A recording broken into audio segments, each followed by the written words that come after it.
నమస్తే welcome to Vihari news.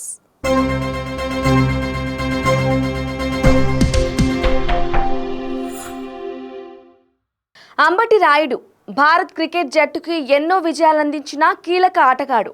క్రికెట్కి వీడ్కోలు చెప్పిన అనంతరం పొలిటికల్ ఆరంగేట్రంతో అందరినీ ఆశ్చర్యపరిచాడు. కొద్ది రోజుల క్రితమే సీఎం జగన్ సమక్షంలో వైసీపీ కండువా కప్పుకున్న అంబటి రాయుడు పట్టుమని 10 రోజుల్లోనే వైసీపీకి రాజీనామా చేశాడు.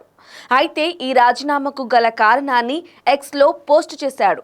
త్వరలో దుబాయ్ వేదికగా జరగనున్న ఇంటర్నేషనల్ T20 లీగ్లో ఆడాలని, అందులో ఆడాలంటే ఏ రాజకీయ పార్టీతో సంబంధం ఉండకూడదని, అందులో భాగంగానే వైసీపీకి రాజీనామా చేశానని పేర్కొన్నాడు.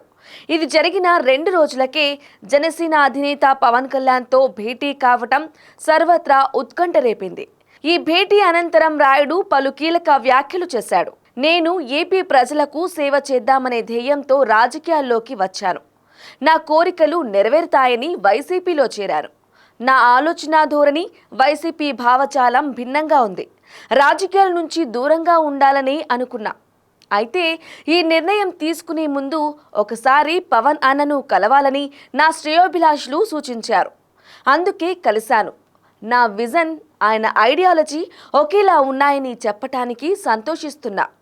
ఏపీ ప్రజల కోసం నిలబడటానికి నేనెప్పుడూ సిద్ధమే అని అంబటి రాయుడు పోస్టులో తెలిపాడు.